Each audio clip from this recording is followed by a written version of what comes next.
Sir आज एक बहुत इंटरेस्टिंग अपडेट और आ रही थी। आज वो अपडेट ये थी कि रशिया ने अपने न्यूक्लियर साइंटिस्ट ईरान भेज दिए हैं, ऐसे माहौल पे, ऐसे मोड पे जहां बस चलो डील होने की बात है, जंग खत्म करने की बात है, डी एस्केलेट करने की बात है। लेकिन वहीं रशिया अगर न्यूक्लियर बॉम्ब बनाने में ईरान की हेल्प कर रहा है तो ये वर्ल्ड वॉर 3 की आहट तो मुझे तो महसूस हो रही है सर, आपको भी हो रही है क्या?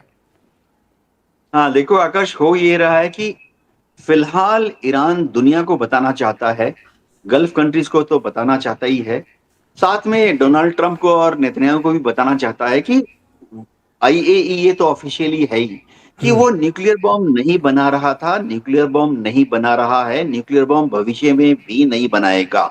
हम्म।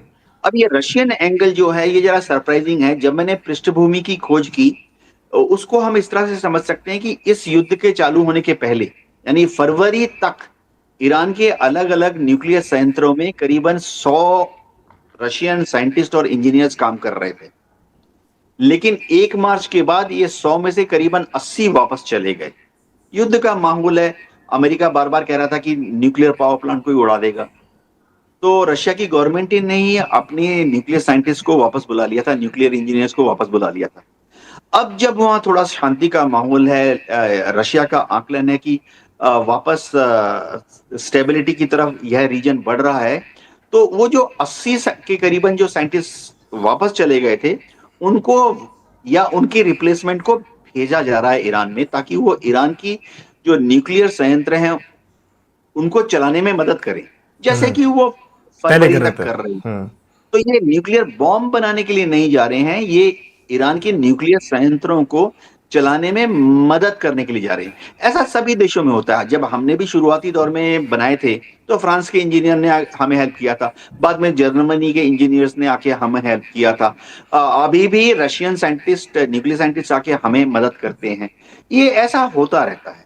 जी जी, तो ये होता रहता है। न्यूक्लियर बॉम्ब वाला एंगल यहाँ नहीं है, बट फिर भी इससे एक रिलेशन जरूर दिखता है कि रशिया और ईरान कितने सॉलिड हैं, कितने मजबूत हैं। लेकिन सर अब यहाँ से आप कहाँ देख रहे हैं इस जंग को जाते हुए? एक सीज फायर पूरी तरह से टूट चुका है, मेमोरेंडम ऑफ इस्लामाबाद की मैं बात कर रहा हूँ। फिर से 60 डे का टेम्पररी सीज फायर की बातचीत हो रही है, डिप्लोमेटिक टेबल्स पर बार बार ईरान को बिठाने की कोशिश है। लेकिन अब एक्सपर्ट्स का ऐसा मानना है कि ईरान मानने वालों में से नहीं है, ईरान पीछे हटने वालों में से नहीं है। तो यहां पर सर कंक्लूजन क्या निकलता है? ये जंग जा किस तरफ रही है, कितने दिन और चलेगी, किस प्रकार और चलेगी? हाँ आकाश, देखो कल ईरान के विदेश मंत्री अरागची ने एक बयान दिया। उन्होंने टीवी पर बयान दिया कि ईरान के इंटरमीडिएटरीज, यानी मध्यस्थता करने वाले लोग, पृष्ठभूमि में काम कर रहे हैं। अब देखो, अमेरिका ईरान से बात करना चाहता है, ईरान ने भी पृष्ठभूमि में मध्यस्थों को लगाया हुआ है बातचीत करने के लिए, लेकिन ऑफिशियली दोनों फॉर्मली एक दूसरे से तब तक बात नहीं करेंगे जब तक कि स्ट्रेट ऑफ हार्मुज का स्टेटस ओमान और ईरान की बातचीत से तय नहीं हो जाता। क्योंकि जो भी अमेरिका और ईरान बात करेंगे, कुछ भी, nuclear, non nuclear, long distance missile, return of frozen money, वो सब तो बाद में। बिंदु नंबर 1 तो ये होगा ना कि स्टेट ऑफ हार्मुज की क्या करना है। तो अमेरिका फिलहाल ओमान और ईरान के बीच में जो स्टेट ऑफ हार्मुज को लेके बातचीत हो रही है, उसके फाइनलाइजेशन का इंतजार कर रहा है। जी उसके फाइनलाइजेशन का इस्तेमाल कर रहे हैं। और एक सर आखिरी सवाल जाते जाते, अब सऊदी अरेबिया और हुतीस की जो लड़ाई चल रही थी उसको आप कैसे देख रहे हैं? वो ईरान जो अपने प्रॉक्सीज के जरिए सऊदी अरेबिया और बाकी गल्फ देशों पे प्रेशर बना रहा था, उस पर आप कैसे देख रहे हैं? और इस्लामिक नेटो बना था, इन्होंने तो बड़े गर्व के साथ कह दिया कि एक पे हमला तीनों पे हमला माना जाएगा, लेकिन कर दिया हुतीज ने। तो परसों फिर अटैक किया सऊदी अरामको के प्लांट्स पे। तो क्या पाकिस्तान और टर्की, यमन हुतीज और इनडायरेक्टली ईरान से भिड़ जाएंगे? इस सारी चीज को आप कैसे देख रहे हैं? हाँ, देखो आकाश, बहुत ही इंटरेस्टिंग सवाल है। इन तीनों देशों ने, तुर्की, सऊदी ने और पाकिस्तान ने हाथ मिलाया है। दुनिया के अलग अलग एनालिस्ट अलग अलग एनालिसिस करते हैं। मैं छोटा सा एनालिसिस कर देता हूँ। तुर्की का दुश्मन कौन है? कौन तुर्की पर हमला करेगा? तुर्की की किससे लड़ाई है? इजराइल तो नहीं करेगा।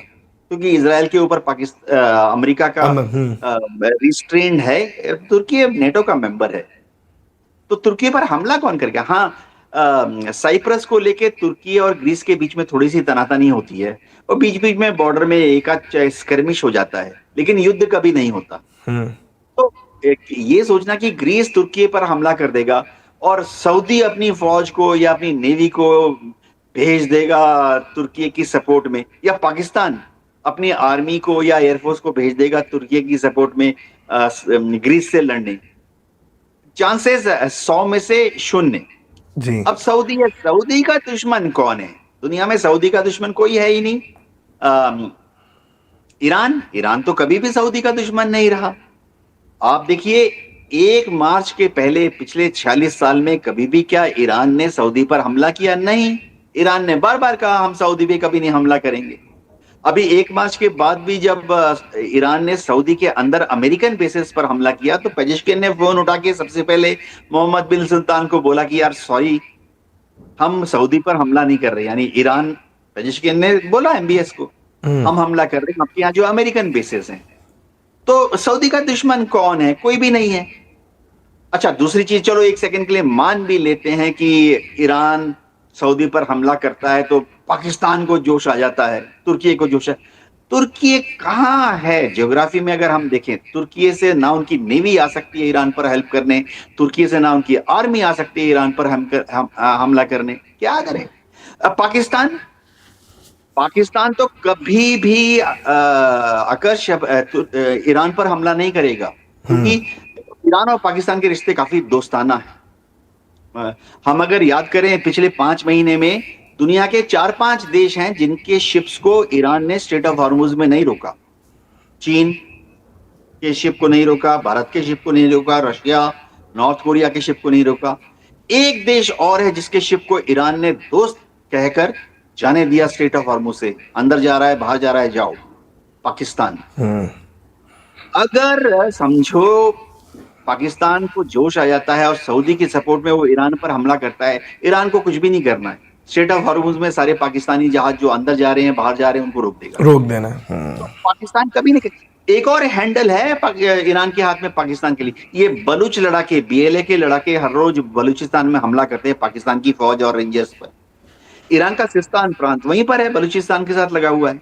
ईरान ने कभी भी BLA के लड़ाकों को अपने यहाँ सेंचुरी नहीं दी। सिस्तान जो है ईरान का, वहां बलूच लोग काफी बड़ी तादाद में रहते हैं। ईरान ने कभी भी BLA के लड़ाकों को ना पैसा दिया, ना हथियार दी, ना ट्रेनिंग दी। लेकिन अगर पाकिस्तान ने गलती से सऊदी की सपोर्ट में या सऊदी के झांसे में आके ईरान पर हमला किया तो ईरान ने क्या करना है? हॉर्मुज में शिप्स रोक देगा। लड़ाई हो रही है, BLA के लड़ाकों को मशीन गन देना शुरू कर देना, हथियार देना शुरू कर देना, सेंचुरी, फंडिंग, ट्रेनिंग देना शुरू कर देना है। पाकिस्तान की तो रेंजर्स और आर्मी को बलूचिस्तान छोड़ के भागना पड़ेगा उसके बाद। जी सर, बहुत अच्छी तरीके से आपने समझाया कि कैसे इस्लामिक नेटो का भी एंगल अगर इस वॉर से जुड़ता है तो उसकी क्या प्रक्रिया होने वाली है, हालांकि उसके चांसेस बहुत कम है। बहुत बहुत धन्यवाद यूके सर, आपने ईरान US वॉर पे आने वाले समय पे क्या होने वाला है उस पर प्रकाश डाला। आप ऐसे ही तर्कश के साथ जुड़ते रहिएगा, हमारे शोज पे आते रहिएगा, क्योंकि आपके जो इनसाइट्स होते हैं वो हमारी ऑडियंस के लिए बहुत वैल्यूएबल होते हैं। दर्शकों, आप भी इसी तरह बने रहिए वन इंडिया के साथ, देखते रहिए तर्कश। Subscribe to One India and never miss an update. Download the One India app now.